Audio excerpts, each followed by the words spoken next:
Bonjour, bienvenue au rendez-vous de la retraite. Au sommaire de cette 5e édition, les produits d'épargne retraite individuelle.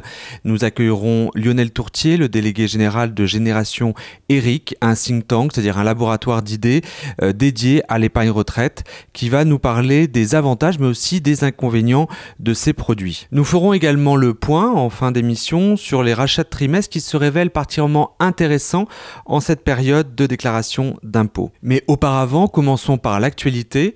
Aujourd'hui, nous faisons un point sur la très attendue réforme des retraites.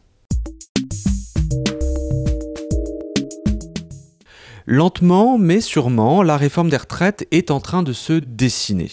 Pour l'instant, le calendrier instauré par la grande conférence sociale organisée les 9 et 10 juillet dernier est respecté. Comme prévu, le Conseil d'orientation des retraites, le fameux COR, a rendu ses rapports sur les prévisions financières des régimes et sur les inégalités du système.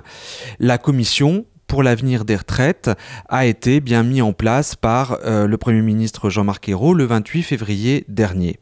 Ce groupe de 10 sages, présidé par Yannick Moreau, l'ancienne présidente du COR, devrait remettre ses pistes de réforme en juin. Au même moment, gouvernement et syndicats devraient entamer leur concertation qui devrait les aider à préparer la seconde grande conférence sociale.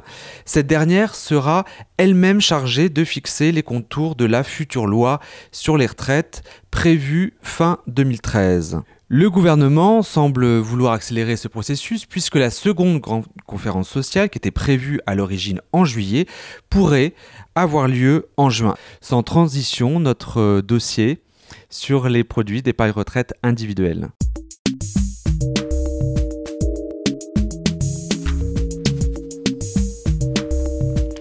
Lionel Tourtier, bonjour. Merci de répondre à nos questions. Vous êtes délégué général de Génération ERIC, qui est un think tank, c'est-à-dire un laboratoire d'idées qui est dédié à l'épargne retraite. Alors, première question, qu'est-ce que l'épargne retraite individuelle ? Alors, l'épargne retraite individuelle, c'est un système où durant toute votre vie professionnelle, parce que c'est ça qui est quand même l'élément essentiel, vous allez donc verser de façon régulière dans un dispositif et vous ne pourrez pas récupérer cette épargne avant que vous ayez terminé votre carrière. C'est pour ça que c'est un système qui est calé sur votre vie professionnelle.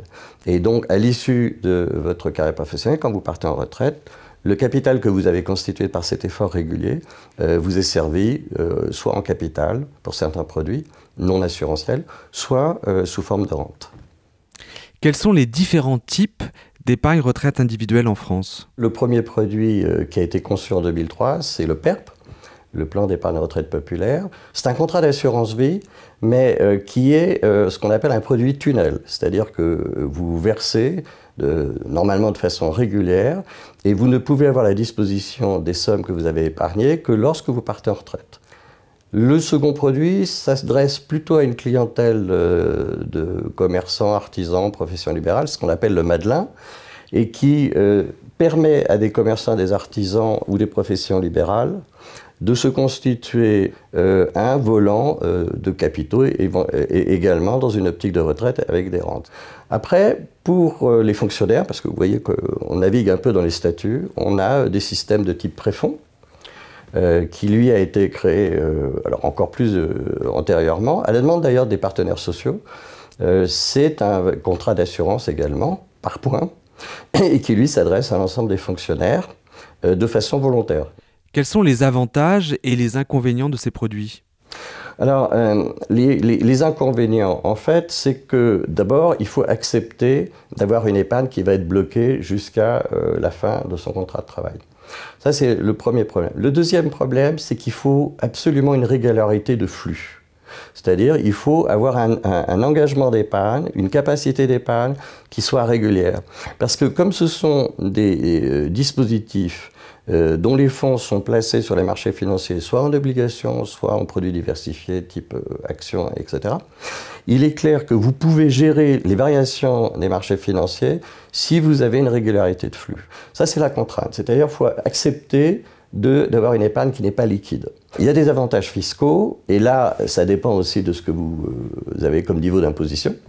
Il est clair que pour des personnes qui ont des rémunérations assez élevées, elles ont tout intérêt à aller dans des systèmes qui offrent des déductibilités fiscales, parce que une fois qu'elles arrivent en retraite, en règle générale, elles ont des retraites qui sont nettement moindres que leurs revenus, donc elles vont baisser de tranche d'impôt. Et les rentes viagères qu'elles vont toucher vont rentrer dans ce cadre où, ayant moins de revenus, donc elles ont une fiscalité moindre. Pour qui sont destinés en priorité ces produits ? Compte tenu que le législateur a prévu des avantages fiscaux, il est clair que tous ceux qui payent de l'impôt ont un avantage particulier à souscrire à ces produits-là.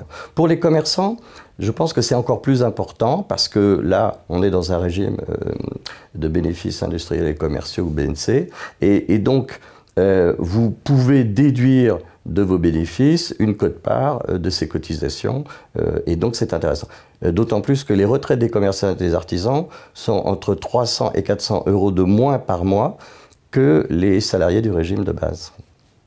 Merci beaucoup Lionel Tourtier d'avoir répondu à nos questions. Merci.